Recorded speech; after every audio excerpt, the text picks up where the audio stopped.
The rain didn't so much fall in Port Crest as it leaked, a perpetual greasy drizzle that clung to the windows of the precinct and the shoulders of every cop unfortunate enough to be working the night shift. Rookie Detective Elias Thorne hated it. He hated the smell of stale coffee and damp wool, and he especially hated the silence in the vice unit, which was only punctuated by the rhythmic groan of the heating system. He was barely 6 months out of the academy, his uniform still stiff, and his brain still buzzing with textbook procedures that didn't seem to apply to the city's grim reality. His partner, Detective Serafina Sarah Vance, a sharp, sardonic woman who'd seen more death than a battlefield medic, slapped a manila folder onto his desk, the sound a sharp crack in the quiet. "Wake up, Thorne. Got a fresh one. Triple homicide in the North End. Looks like a robbery gone spectacularly wrong, but Captain wants V-Squad on it anyway. Said the scene is unique." Elias grabbed the file. The cover sheet was marked with the standard black marker, but someone, likely Vance, had underlined the address in lurid, unmistakable red ink. "Unique how, Detective?" he asked, flipping past the initial dispatch report. The victims were the Maroney family. Dad, mom, and a teenage daughter. Found them in their living room. Shot, sure, but not just shot. Sarah leaned on his desk, her face shadowed in the weak fluorescent light. The responding officers were freaked. Said the walls looked like someone painted with blood, but the victims barely bled out. And there was ash. Everywhere. Not from a fire, but this fine, gray, oily ash. Elias frowned, reading the initial description from Officer Ramirez. The residue was unlike anything I have ever encountered. It appeared to have been generated by intense, localized heat, yet the immediate surroundings, curtains, wooden floor, were undamaged. The overall impression of the room was one of extreme, systematic violence, yet eerily clean. They drove to the crime scene in silence. The Maroney house was a standard 2-story colonial, now cordoned off by yellow tape. Forensics was already inside, their flashlights casting frantic cones of light through the windows. Stepping inside was like walking into a nightmare curated by an obsessive. The smell was the first thing to hit Elias, not the coppery smell of blood he expected, but a metallic, almost ozone-like tang like burning batteries. The living room. It was worse than the report suggested. The bodies were gone, but the outlines remained. The 3 victims had been executed at close range. Yet, the red stain Vance mentioned wasn't splattered blood. It was a dense, dark, almost obsidian-colored coating that covered the walls, ceiling, and even the television screen, following distinct, swirling patterns that looked less like gore and more like a bizarre, biological mural. And the ash. It lay on every surface like a macabre dusting of snow. Elias knelt down, pulling on a pair of latex gloves. He carefully brushed aside some of the ash from the hardwood floor. It felt gritty, unnaturally heavy, and left a persistent, greasy residue on the glove. "Look at this, Thorne." Vance's voice was low, devoid of her usual sarcasm. She pointed a gloved finger at the center of the room, directly where Mr. Maroney's body had been found. On the floor, undisturbed by the bodies or the police activity, was a perfect, crystalline imprint. It was a circular mark, about the size of a dinner plate, where the ash and the dark red residue were completely absent. The wood beneath was scorched a deep, unnatural black, as if a singularity of heat had touched down for a split second. "It's too clean," Elias whispered, staring at the burnt circle. This wasn't a robbery. No forced entry, no struggle outside of the execution. And this. He gestured to the swirling red patterns on the wall. "This feels like a signature. It feels intentional." Vance walked over to the nearest wall, pulling out a small black light pen. She clicked it on. The moment the UV light hit the dark red residue, it didn't just glow, it pulsated.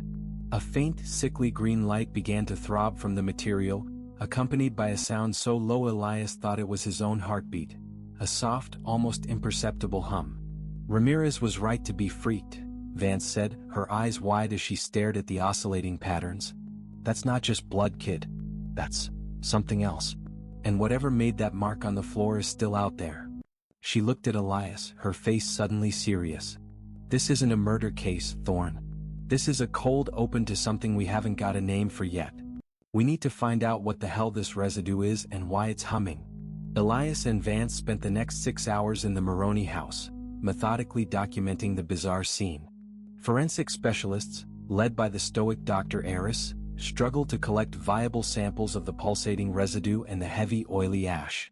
Detective Vance, Detective Thorne, Dr. Harris called out, holding up a small vial containing a smear of the dark red substance.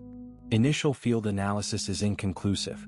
This material has a high concentration of iron, consistent with blood, but also high levels of unusual silicates and something organic we can't identify. It's breaking down faster than we can stabilize it. It's almost corrosive. Corrosive to what? Elias asked, watching the material visibly darken inside the vial. Everything, Harris replied grimly. And the ash? It's bone dense. Not typical combustion byproduct. We suspect it's human remains, but incinerated at a temperature far exceeding what a house fire, or even industrial equipment could achieve. We're talking thousands of degrees localized. Vance walked back to the scorching mark on the floor, the perfect circle that defied explanation.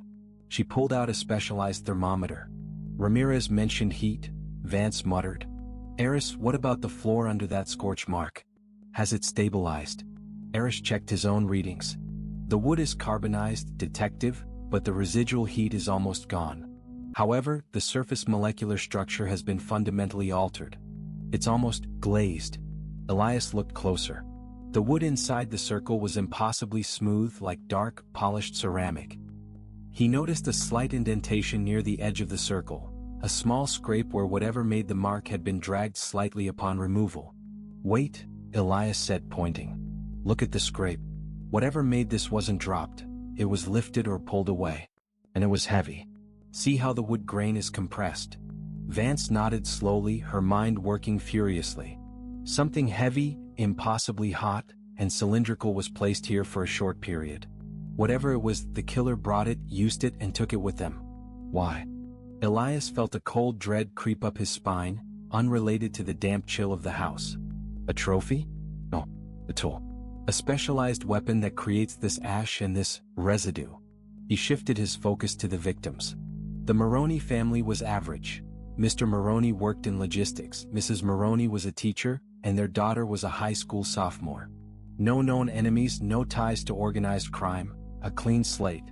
Sarah, let's go with the robbery theory one more time, Elias suggested. If they were targeting something, what was it? The house is middle class, not extravagant. Vance walked into the dining room, examining the china cabinet. Everything was in place. The drawers were not ransacked. The television was still on the wall. They weren't looking for cash or jewelry, Thorne. They were looking for something specific, or they were here for the family itself, Vance concluded. Let's check the father's office. People hide their secrets there. In the small, cluttered home office, everything appeared normal. Until Elias spotted the computer tower tucked beneath the desk. The power cord was severed, sliced clean through. He tried to destroy evidence, Elias observed. Or the killer didn't want him calling for help. But look at the screen. The monitor was off, but across the screen, a single perfectly straight line of the corrosive red residue had been smeared horizontally, like a dark, viscous stripe of paint. Vance took a picture. A message. Or another signature. Let's seize the tower. If Harris can recover the hard drive, maybe we'll find out what Mr. Maroney was hiding that got his family incinerated. As they prepared to leave, a wave of profound silence fell over the house. The hum of the residue seemed to cease, the buzzing of the fluorescent lights faded, and even the relentless drizzle outside sounded muted. Elias looked at Vance, who was equally unnerved. "Did you hear that?" he whispered.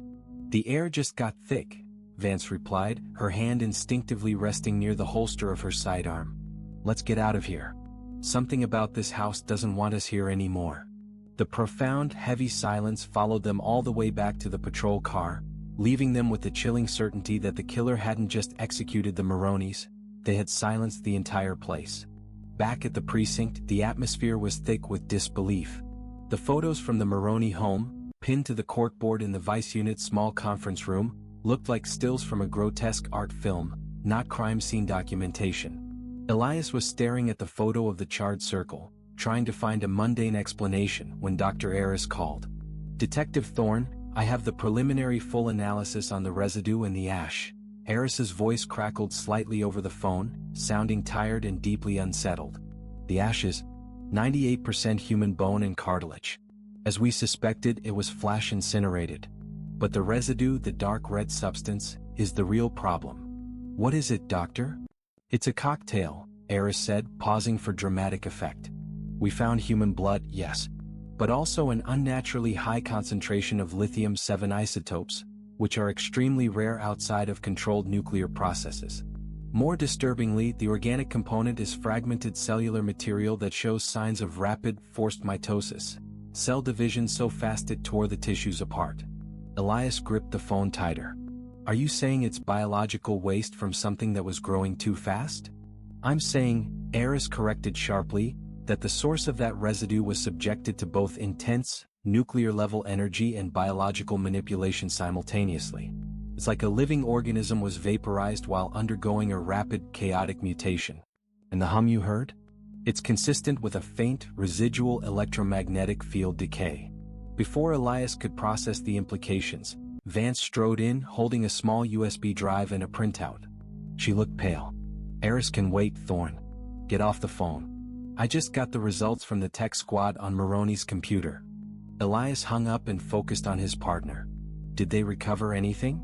They recovered the hard drive, but all recent activity was wiped clean, professional-grade deletion. But the tech guys pulled the browser history from the router cache. Vance tapped the printout. For the past month, Mr. Maroney was obsessed with one thing, the Port Crest blackout. Elias had heard of it. 15 years ago, a massive electrical surge had hit a remote, decommissioned industrial park on the edge of the city, causing a 3-hour power outage across the entire North End. It was officially blamed on a massive power grid transformer failure. Okay, a local urban legend, Elias said skeptically. Why the obsession? Because he wasn't searching for news reports. He was searching for the blackout survivors and Port Crest power spike residue. Look at this. Vance pointed to an entry circled in red marker, a link to a defunct, encrypted forum with the title, The Furnace Incident Witnesses and Corroboration. The tech squad couldn't crack the forum's encryption, but they found one specific file Maroney had successfully downloaded and then meticulously shredded, Vance said, handing Elias the USB drive. It's a blurry satellite image from 15 years ago, taken right after the blackout. Elias inserted the drive into his laptop. The image loaded slowly, a grainy black and white aerial view of the abandoned industrial park. Most of the area was dark, but centered over a vast empty warehouse lot was a distinct, blinding white spot, like a miniature sun had briefly materialized there. Around the white spot, radiating outward like veins, were strange, dark, finger-like streaks. Those streaks, Vance said, leaning over his shoulder. They look exactly like the residue on the Maroney walls. Only bigger. Much, much bigger. Elias looked at the scorched warehouse lot in the photo, then at the scorched circular mark on the Maroney floor. The chilling realization hit him. The mark on the floor was the negative imprint of the weapon or device, but the streaks on the ground in the photo were the consequence, the material ejected after contact. Maroney wasn't a victim of a random killer, Elias concluded, his voice barely a breath. He was researching something connected to an event that happened 15 years ago at that industrial park. He found evidence of the same reaction, the ash, the corrosive residue. And someone decided he got too close. Exactly, Vance agreed. Whatever happened at the furnace incident is still alive, still active, and still covering its tracks. Vance pulled the printed image off the corkboard, the one of the Maroney living room. She pointed to the dark, swirling red residue patterns. This is part 2 of the blackout, she said, her eyes narrowed. Get your coat, Thorne. We're going to the industrial park. We're going to find the furnace and we're going to see what survived 15 years in the dark. The precinct suddenly felt warm, stifling. Elias knew they weren't just hunting a killer anymore. They were chasing a ghost with a high-temperature weapon and a secret rooted in a disaster.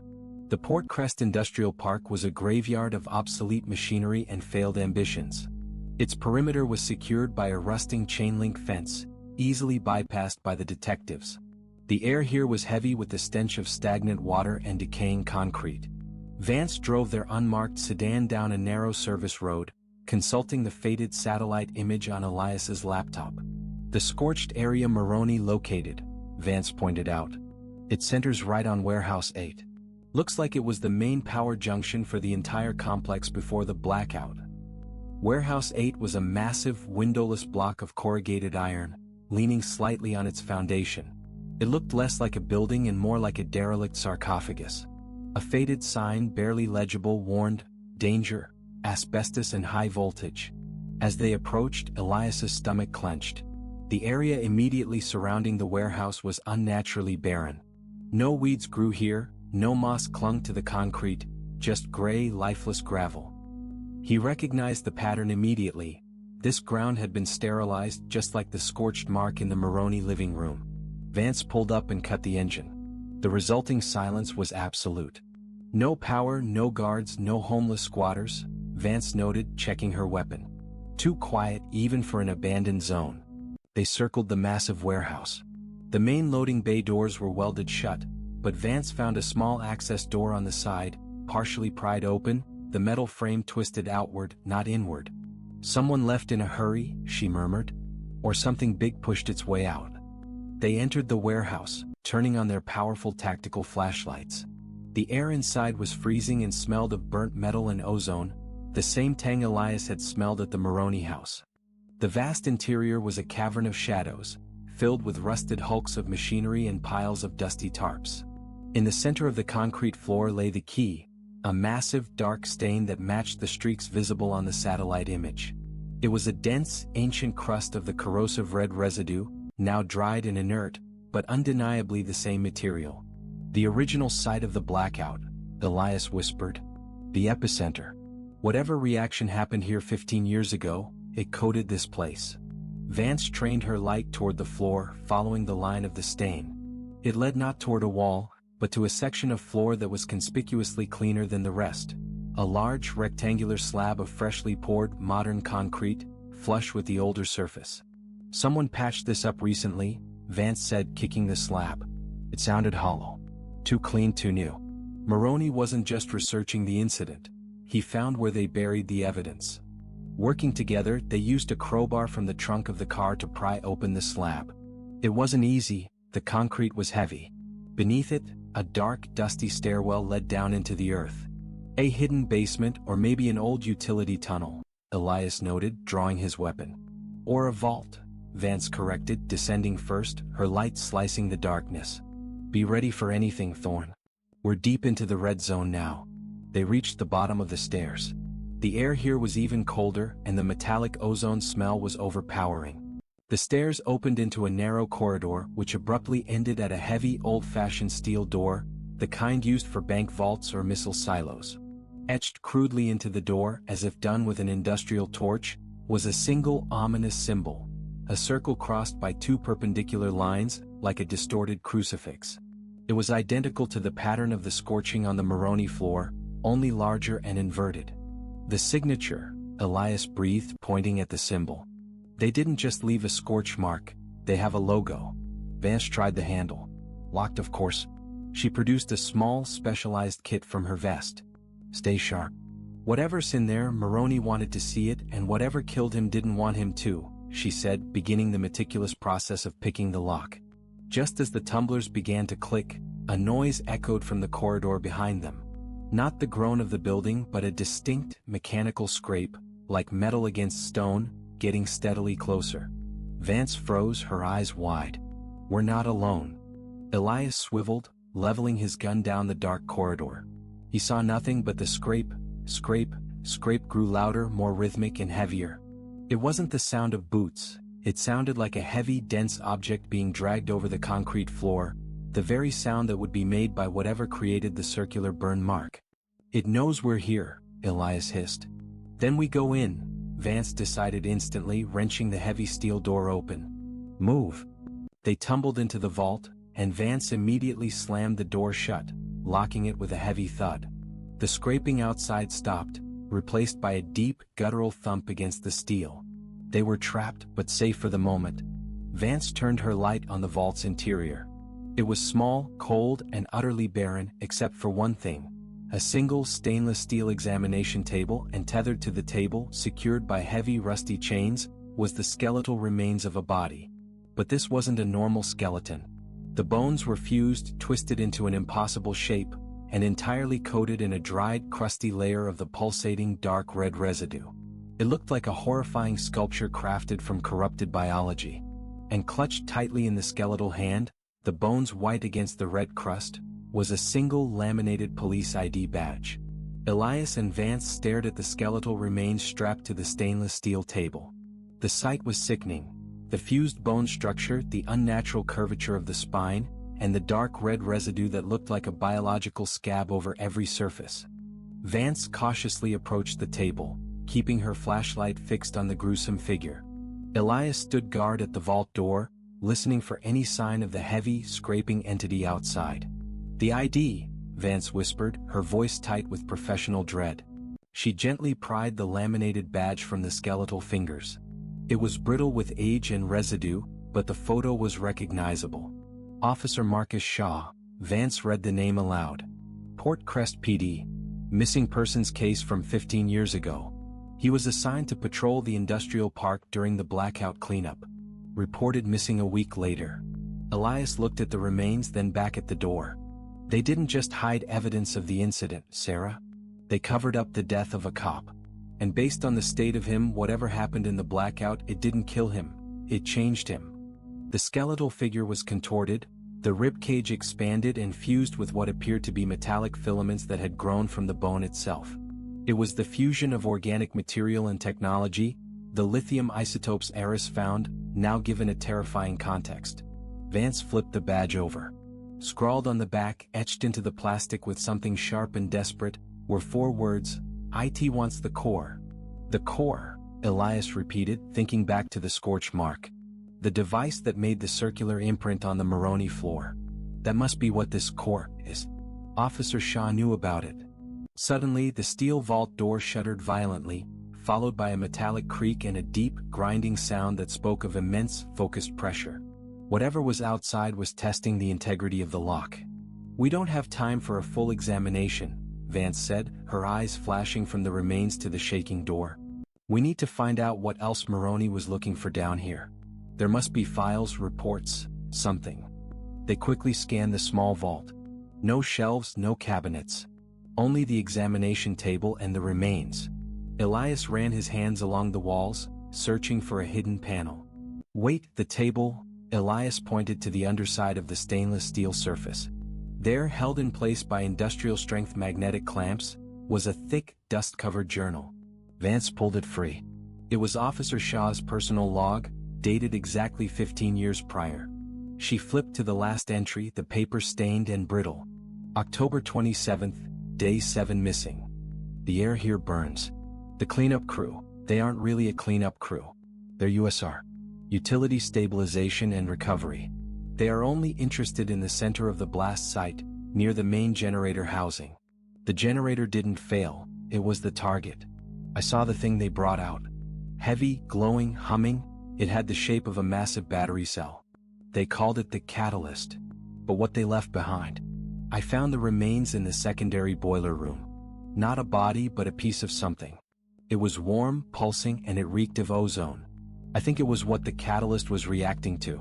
When I touched it, my hand felt like it was singing. I took a small piece. I think they know. They sealed the area, calling it a containment vault. They think the catalyst is the only threat, but I saw the red streaks move. The residue is alive. It's the result of the forced fusion. My skin is starting to itch. The hum won't stop. They are coming for the thing I took. They are coming for the fragment." The journal ended abruptly. The grinding sound on the vault door intensified, and a high-pitched metallic scream ripped through the air as the lock mechanism began to fail. "The fragment," Vance muttered, clutching the journal. Officer Shaw took a piece of the original anomaly. Moroni must have figured out who Shaw was and what he took.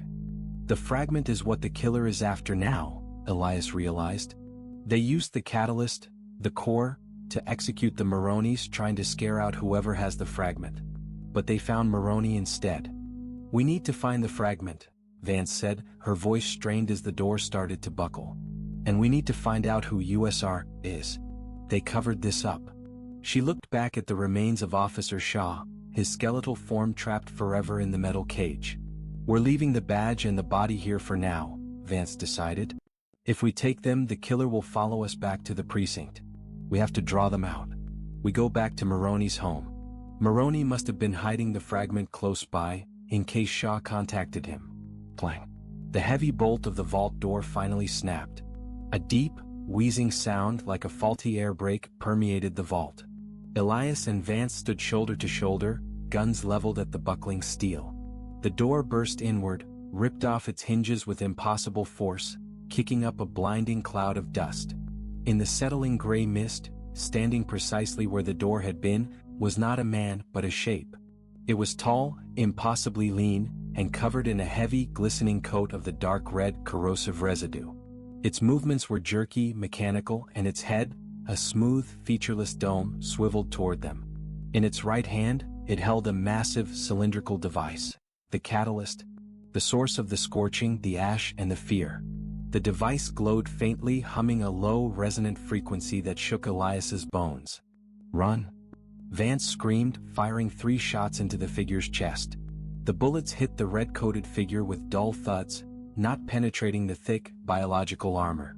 They simply bounced off and fell harmlessly to the concrete floor, leaving behind only small, faint trails of smoke in the residue. The figure tilted its head, and the deep, wheezing sound intensified as if it were laughing.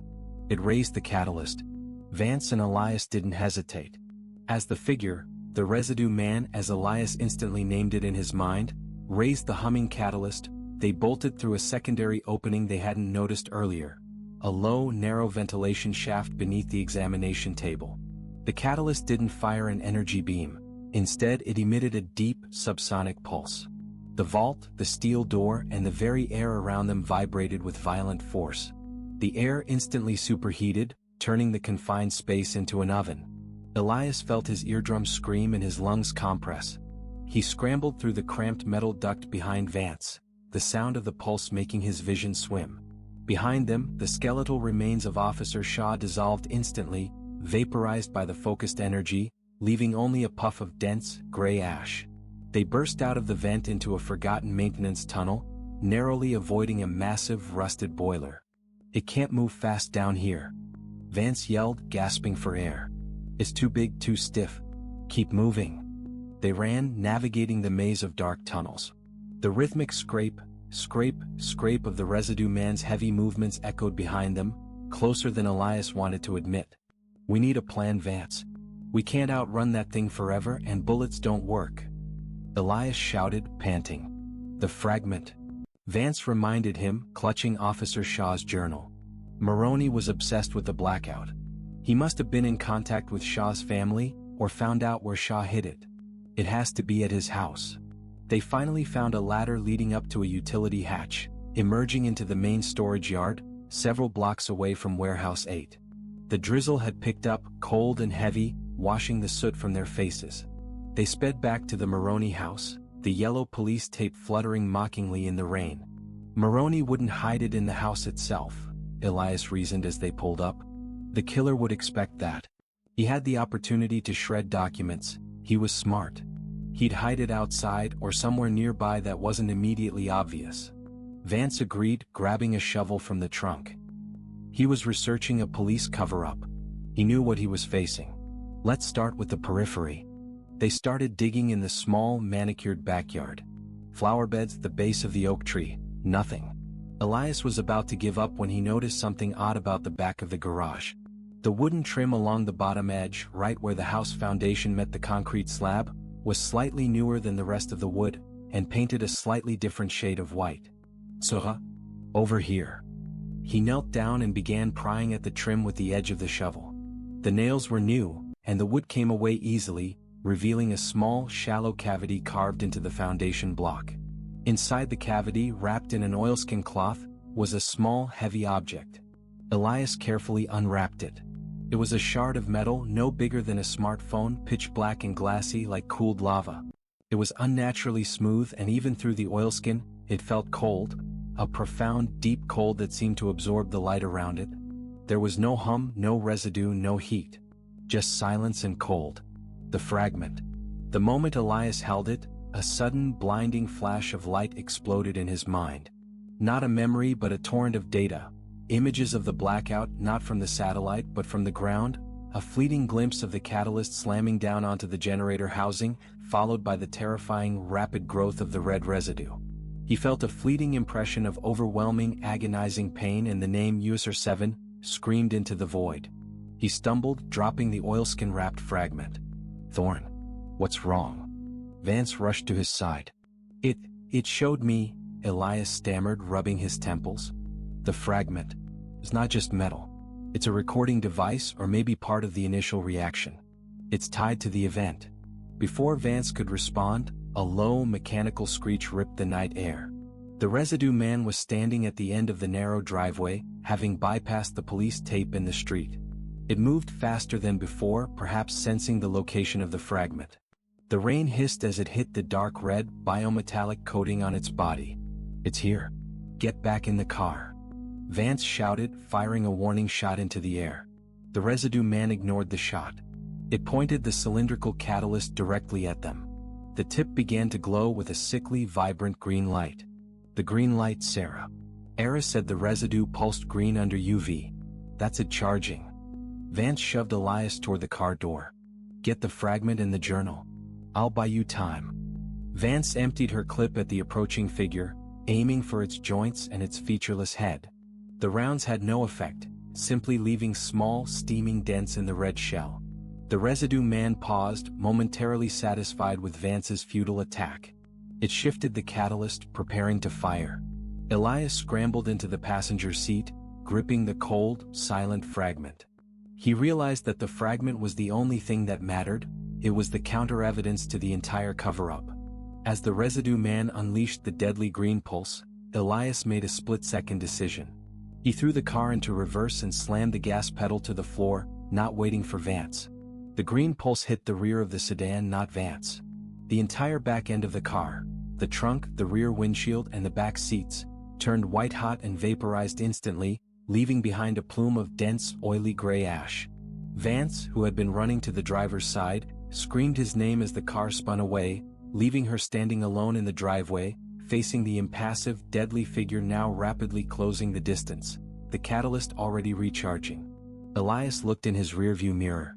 The last image he saw was Vance raising her pistol, not to fire, but to use it as a useless shield against the rapidly approaching figure, illuminated by the sickly green glow of the recharging catalyst. He had saved the fragment, but he had left his partner. He slammed the car into drive and screamed out into the night, the cold fragment clutched in his hand, now the sole survivor carrying the burden of the Maroney family, Officer Shaw, and now Detective Vance. He was alone against the residue man. Elias drove blind, the adrenaline surging through his veins, mingling with the searing guilt of leaving Vance behind. His unmarked sedan was ruined, the entire rear section reduced to a smoldering shell of ash and vaporized metal. The fragment lay cold and heavy in the cup holder. He finally pulled over onto a deserted backstreet several miles from the Maroney house, the smell of burning plastic and ozone choking him. He snatched his cell phone. His hand was shaking so badly he could barely dial. He called Captain Howard, skipping the usual chain of command. "Captain, it's Detective Thorne. We have a code red situation. Vance is down." "I repeat, Detective Vance is compromised." Howard's voice, normally gruff and calm, was immediately sharp. "Thorne, what the hell are you talking about? Homicide Squad said you were investigating a simple triple, then you went silent. Where are you?" Elias spoke quickly, his words tumbling out in a rush, desperate to convey the reality of what he had faced. He described the residue man, the catalyst, the failure of standard ammunition, and the discovery of Officer Shaw's remains and journal at the industrial park. "Captain, this is a specialized cleanup operative. It's using a device that causes instant vaporization.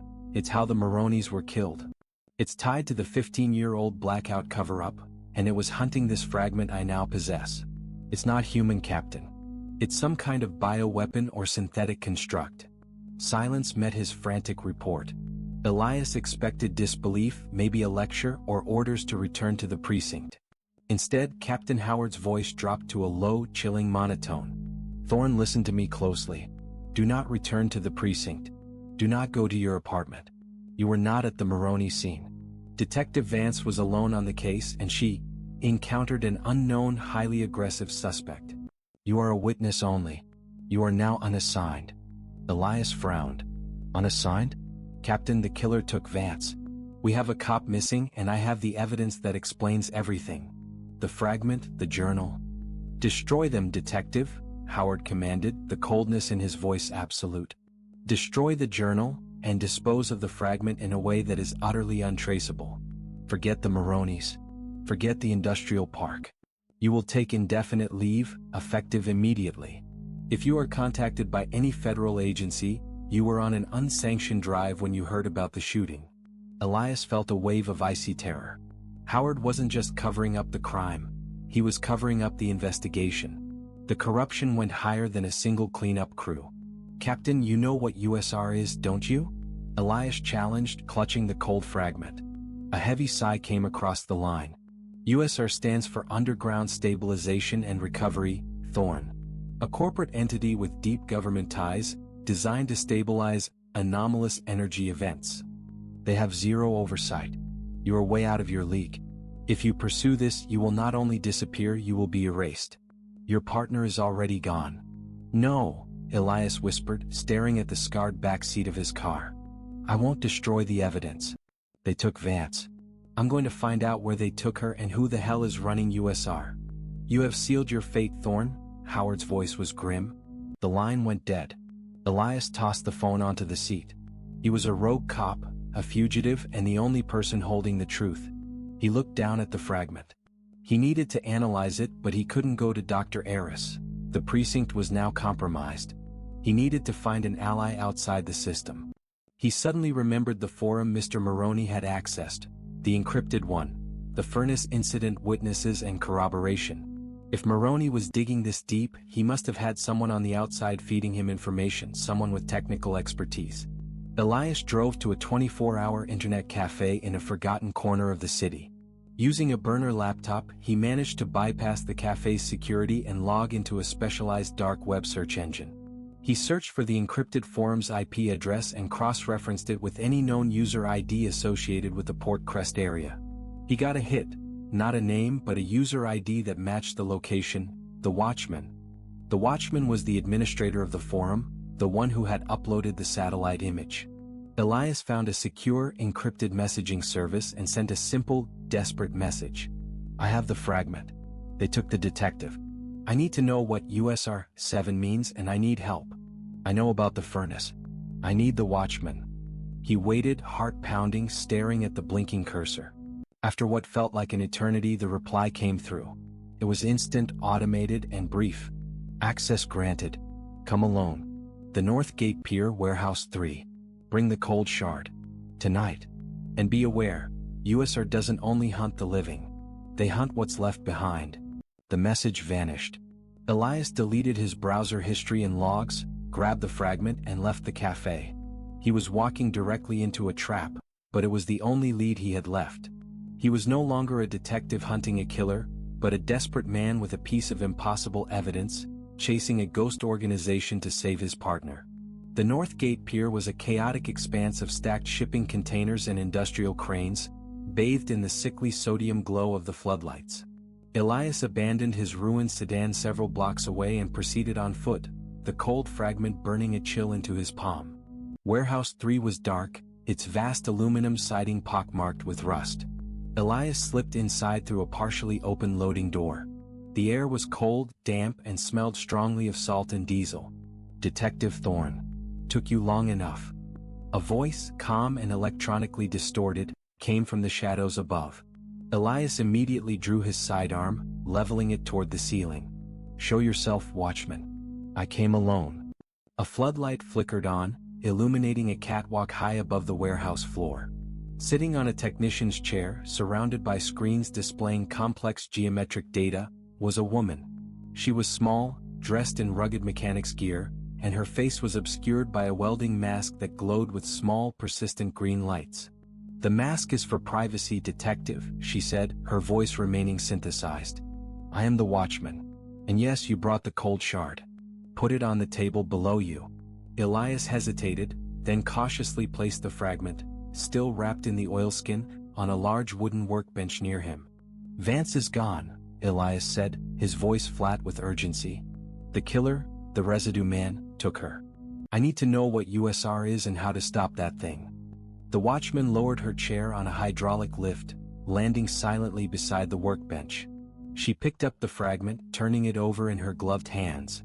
USR is Utility Stabilization and Recovery. They are a private security firm established after the Port Crest blackout. But they are funded by DARPA and focused on advanced kinetic energy recovery. The blackout was their first field test, a failure they tried to erase. The catalyst and the residue man are their creations. And the residue man? It's a specialized retrieval unit. We call it the harvester, the watchman explained, her voice devoid of emotion. It's a biomechanized drone, powered by the lithium-7 reaction residue. It's essentially a self-regenerating, highly armored shell. Bullets are useless. The only thing that weakens it is proximity to the original reaction point. She placed the fragment onto a small, sophisticated scanner. A blueprint immediately appeared on the screens above them. This fragment, the watchman continued, pointing to a diagram. It's a piece of the original reaction vessel that contained the anomaly, a rare isotope that was intended to be harvested for clean energy. When the experiment went critical 15 years ago, this piece broke off. It didn't just record the event, it absorbed a portion of the original energy and, crucially, the original anomaly. What anomaly? Elias demanded. The explosion didn't just incinerate the victims and create the residue, the watchman said, typing rapidly. The energy spike opened a localized temporal tear, for a split second. What happened to Officer Shaw wasn't just residue poisoning. It was rapid cellular manipulation caused by dimensional leakage. USR-7 is the designation for the 7th iteration of the catalyst, a mobile version designed not to harvest energy, but to hunt the fragment, the only true piece of the anomaly that escaped. The watchman zoomed in on the blueprint. The harvester is simple. Its power source is the catalyst, which focuses energy through an internal core. The only way to stop it is to disrupt that core. And I know where USR-7 took your partner. Elias leaned in desperate. Where? USR operates out of a defunct water treatment facility downtown, known as the Filter. They use the deep filtration chambers for containment and experimentation. They took Vance there because they believe she either knows where the fragment is, or they intend to use her to find out. The harvester is currently delivering her to the facility. The watchman paused, then slid a thin military-grade keycard across the workbench. This is an old maintenance keycard for the Filter. It will get you past the outer perimeter. But you won't kill the harvester with a gun, Thorn. You need something that affects its energy source. She pointed back to the blueprint on the screen, specifically to a small diagram of the catalyst's internal power delivery system. The fragment is magnetically charged with the opposite polarity of the catalyst's core. If you can force the fragment into the catalyst's energy intake port, right where the green light emits, you'll cause a catastrophic energy collapse, neutralizing both the harvester and the catalyst. Elias picked up the keycard and slipped it into his pocket. He looked at the blueprint, then back at the cold, silent fragment. And you, watchman? Why are you helping me? Because Maroney was my cousin, the watchman replied, her synthetic voice cracking with a sudden raw humanity that pierced the electronic distortion. And Officer Shaw was our friend. They are erasing the truth. Now go. You have less than an hour before the harvester delivers Vance to the Filter, and the real experimentation begins. Elias picked up the fragment, its icy coldness a comforting contrast to the raging heat in his chest. He was going to a place called the Filter, armed with a shard of impossible physics, to confront a biomechanical monster and an organization that erased police captains. He had one last chance to save Vance. The Filter was a sprawling, concrete fortress designed to process the city's water supply, now sitting dormant and imposing under the cold moonlight. It was surrounded by a high, electrified fence, monitored by discreet military-grade surveillance cameras. Elias, utilizing the watchman's keycard, managed to deactivate a seldom-used service gate and slip into the facility grounds. The keycard was the easy part. The hard part was the gnawing fear that he was already too late. He moved low, navigating the complex network of rusty pipes and massive filtration tanks. The facility was eerily silent, devoid of the mechanical hum of normal operation, but the silence was punctuated by a faint, distant, rhythmic thump-scrape sound, the distinctive movement of the harvester. He found the main processing block, a towering structure of stained concrete. Using the keycard again, he entered a dimly lit administrative corridor. The air inside was heavy and sterile, reeking faintly of bleach and something else, the metallic ozone tang of the residue. The corridor led to a sublevel access hatch marked, Deep Wells, Containment Zone. Elias descended a narrow, spiral staircase. The sounds of the harvester grew clearer, echoing from below. When he reached the bottom, he found himself in a vast, subterranean chamber filled with colossal empty circular filtration tanks, the deep wells. In the center of the chamber, illuminated by a single, bare fluorescent bulb, was the harvester. It stood over a heavily reinforced steel door, the hum of its catalyst device filling the concrete cavern. The residue man was using the energy from the catalyst not as a weapon, but as a sophisticated torch.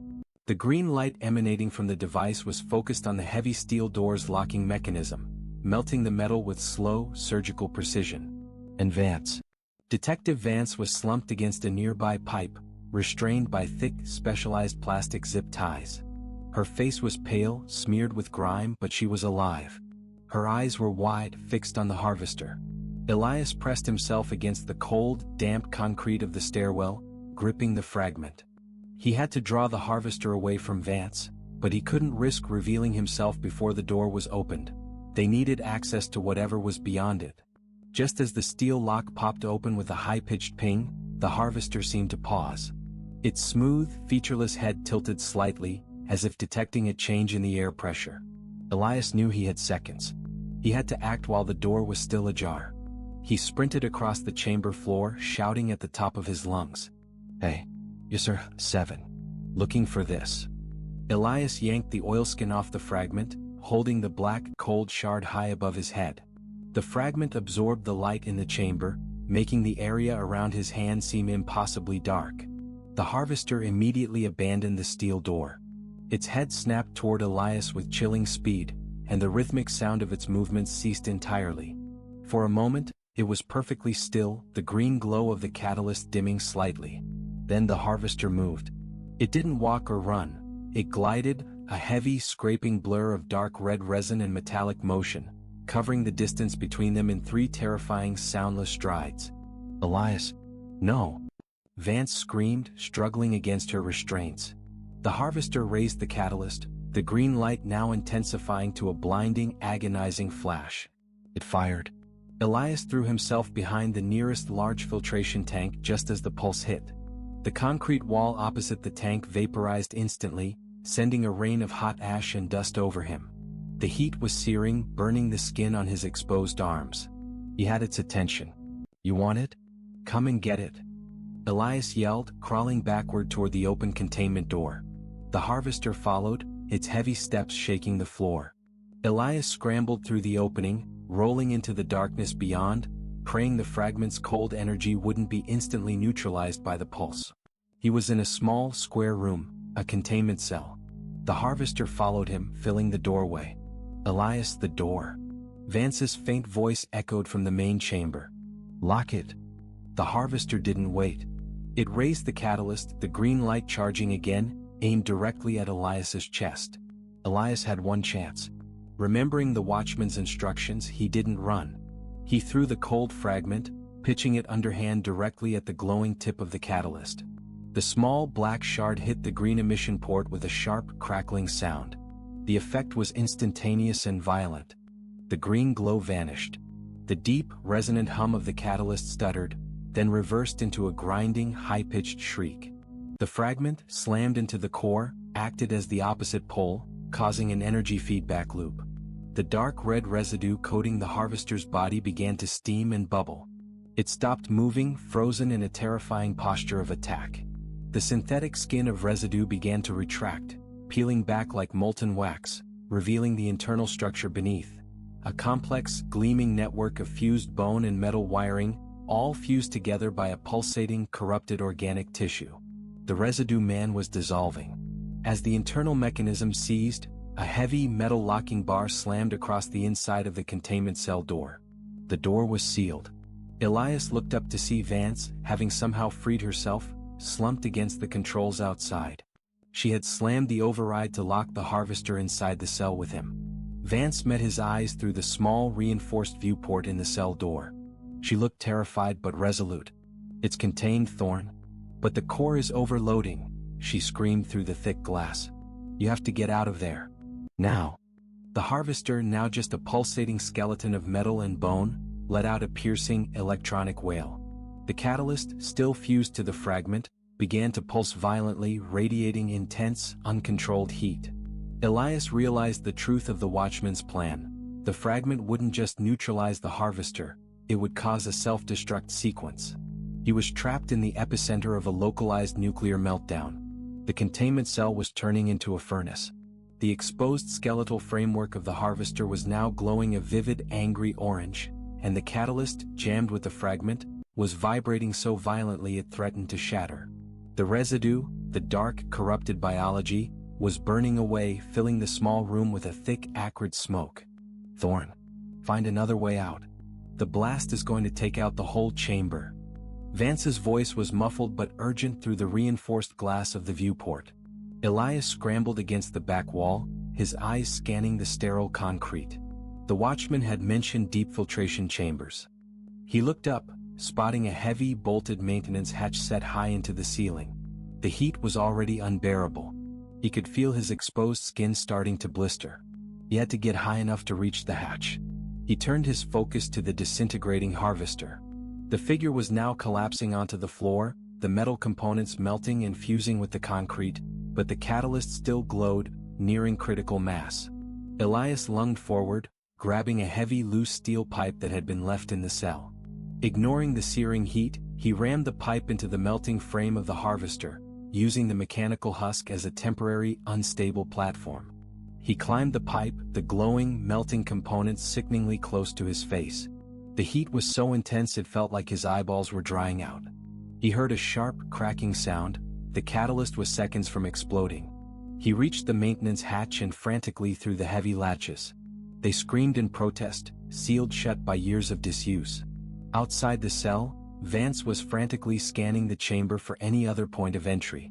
"I can't open the main door. The power surge is locking the manual override." "Vance, the fire extinguisher. Shoot the latches." Elias screamed, his voice raw. Vance spotted a carbon dioxide fire extinguisher canister bolted to the wall nearby. She grabbed it, hefted her pistol, and aimed. Instead of spraying the extinguisher, she fired a single, precise shot into the pressurized top of the canister. The resulting explosion of pressurized gas was deafening, sending a cloud of freezing vapor directly against the searing hot maintenance hatch. The rapid temperature change, from near melting to sub-zero, caused the old, brittle metal of the latch seals to contract and shatter. Elias wrenched the hatch open just as the catalyst hit its final stage. Inside the cell, the fragment and the catalyst core converged, resulting in a silent, blinding flash of white light, instantly followed by a massive outward concussion of thermal energy. The blast didn't explode like dynamite, it acted like a localized furnace, instantly vaporizing the air, the walls, and everything within the containment cell.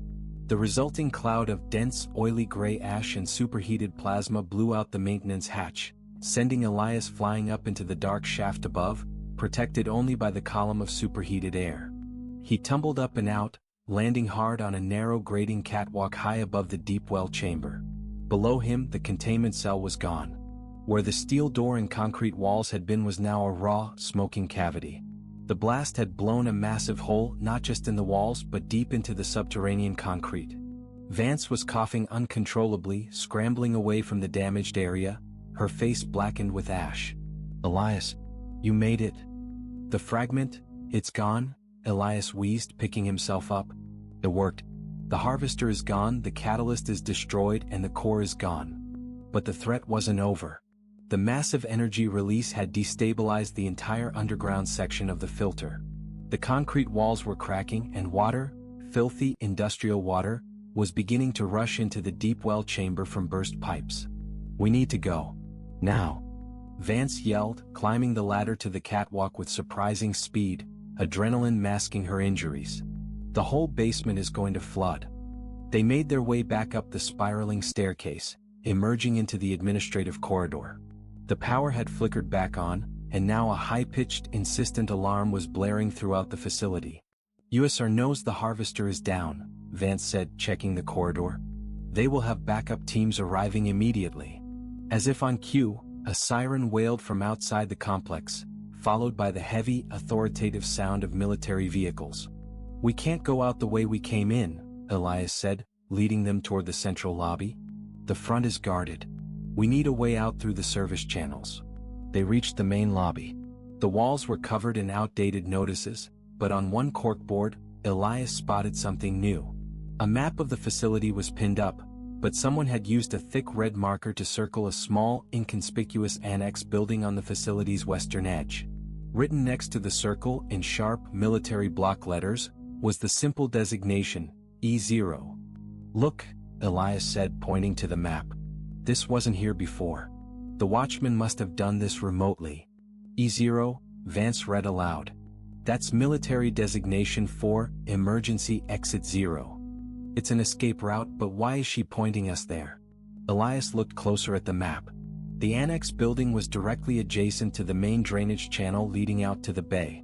"It's not just an exit, Sarah. It's where she's waiting. She needs us out so we can expose USR. We need to get to E0 and we need to do it fast." They could hear heavy boots and the distant shouts of men approaching the administrative wing. The fight was far from over. It had just moved from the sublevel to the surface. Elias and Vance burst out of the administrative wing and into the twilight of the facility grounds. The sirens were deafening now, and the beams of tactical flashlights were sweeping across the vast complex. USR was mobilizing fast. "E0, Vance gasped, pointing toward the western annex. "We need to stick to the shadows between the filtration tanks. They'll expect us to head for the main gate." They moved low and fast, the deep rumbling of the collapsing sublevel giving them a temporary distraction. Suddenly, a voice boomed from the facility's loudspeaker system, calm and authoritative, cutting through the sirens. "Detective Elias Thorne. Stand down. You are surrounded. Surrender the anomaly artifact, and Detective Vance's life will be spared." Elias and Vance froze behind a massive rusted pipe. "That's not Captain Howard," Elias whispered. "That's USR Field Command." Vance pointed across the yard. 3 heavy, unmarked black SUVs, identical to military vehicles, had pulled up near the main gate. From them emerged a dozen figures in matching dark tactical gear, carrying specialized non-lethal, but undeniably powerful, restraint weapons. Leading them was a tall, severe man in a well-tailored suit, his expression cold and focused. "That's Director Markham," Vance identified him grimly. "He's the face of USR's public operations. He controls the flow of information on any anomalous event in the city." Markham raised a megaphone. "Thorne, we know you are in possession of the fragment. We also know you have been compromised by unstable elements. Your captain is currently in custody for gross misconduct. Surrender and you will be granted immunity." "Don't believe him, Elias," Vance warned. "He'll sterilize us both the moment we step out. Markham is the one who ran the blackout cover-up." "I know," Elias said, looking at the E0 annex. "But he's lying about Howard. Howard tried to warn me off, not catch me. Markham wants the fragment and he wants it intact." They reached the side of the E0 annex. It was a small, prefab metal shack, clearly designed for utility access. Elias slid the watchman's keycard into the reader. The lock clicked open. They slipped inside. The room was dark, but a faint, rhythmic glow emanated from the far corner. Standing over a sophisticated computer terminal, her back to them, was the watchman, her welding mask still obscuring her face. "Took you long enough," she said, her voice again synthesized. "They are sealing off this section now. The door on the far side leads directly into the drainage outflow tunnel. Follow it until you hit the bay." "The harvester is destroyed," Elias reported, walking toward her. "The fragment and the catalyst are neutralized." "A temporary measure," the watchman stated, not turning around. "The residue is the key. The true danger is still here." Elias looked at the computer screen. It wasn't showing drainage schematics. It showed a zoomed-in thermal image of the Marconi house. "What is this?" Elias demanded. "We dealt with the Maroney house. The fragment wasn't just a recorder, detective. It was a beacon. When you destroyed the harvester, the remaining residue in the city reacted. The energy collapse acted like a localized seismic shockwave." The watchman finally turned. Her mask was off. She was an older woman, her face etched with exhaustion and worry, but her eyes were sharp. Maroney's wife, Helen Maroney, she was involved in the original cleanup. She helped Officer Shaw hide the fragment. When the harvester vaporized her, a small amount of her biologically corrupted DNA, the red stain, remained inert in the ashes, tied to the original site. She pointed to the thermal image. In the center of the Maroney living room, the scene of the triple homicide, a large pulsing heat signature had appeared. The harvester's destruction caused the remaining residue to reanimate. It's reforming the original anomaly, the watchman finished, her voice shaking. It's going back to its original source. It's creating a new catalyst. Before Elias or Vance could react, Director Markham's team breached the main door of the annex. Freeze. Thorne. Drop the weapon. Markham stood in the doorway, backed by his men. He looked directly at the watchman. Agent Vance, Markham stated coldly, ignoring Elias. You failed your mandate. We knew you were compromised when you were assigned to Thorne. Vance stepped forward, her face a mask of shock and dawning horror. What are you talking about? Elias demanded, pushing Vance behind him. Vance met Markham's gaze, her voice low and broken. I don't know what you mean, Director. Don't play coy, Sarah, Markham sneered. We didn't just assign you to the Vice Unit. We specifically recruited you 5 years ago, after the death of your brother in a chemical plant accident. We knew you were investigating the blackout. We needed a sleeper agent to monitor any police activity on the Maroney family and lure them out if they possessed the fragment. Your name is on the USR payroll under the designation Sarah Vance, USR Asset 2A. Vance stumbled backward, collapsing against the wall. She looked genuinely devastated, her memory apparently being manipulated or blocked. You lied to me, Elias stared at Vance, betrayal hitting him harder than any physical blow. She didn't know, the watchman interrupted, stepping between them. USR used her trauma, the loss of her brother, to condition her. They wiped her active memory of the association but left the objective intact. Investigate the blackout. Markham raised his weapon. Enough. The only fragment we need now is the one you swallowed, Agent Vance. Take them both. Get out. Go. The watchman screamed, shoving Elias toward the drainage tunnel door. I'll hold them off.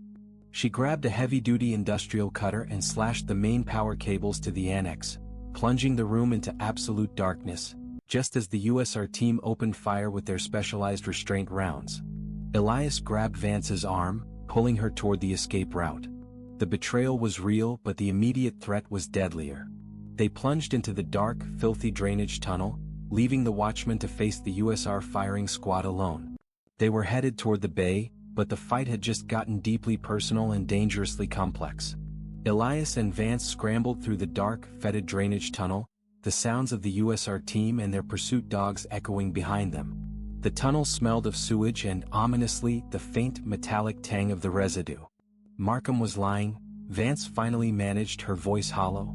I swear I don't remember any USR involvement. I was looking for my brother's killer. He manipulated you, Sarah, Elias insisted, gripping her arm as they splashed through the muck. He used your trauma as a focus. Your betrayal was manufactured, but it's over now. We have to finish this. They reached the end of the tunnel, which opened directly onto the bay shore, the dark water reflecting the city lights. A figure was waiting there, the watchman having somehow evaded the USR team. She was hunched over a small, inflatable dinghy. And now, the watchman ordered, her voice raw and exhausted. They plunged into the dinghy. The watchman immediately shoved off, paddling them out into the deeper, calmer water. They're coming. Vance yelled, pointing back toward the tunnel mouth, where flashlights and shouting voices were appearing. They won't follow us on the water, the watchman said, pulling a satellite phone from her jacket. I'm making the call. I'm transmitting the fragment's data, the full blueprint of the catalyst and the identity of every USR executive, to an international investigative unit. It's done. Suddenly, the night sky above the city was no longer dark. A grotesque, sickly light was spreading across the horizon, centered directly over the Maroney house in the north end. It was a massive, swirling cloud of the dark red biometallic residue, pulsing with the same sickly green glow Elias had seen from the catalyst. The rebirth. What is that? Elias gasped, terrified. The secondary reaction, the watchman explained, her face pale in the unnatural light. When the catalyst was destroyed, the remnant residue that killed the Maronis reacted with the localized dimensional leakage. It's reforming into a new, massive, and entirely uncontrolled energy source.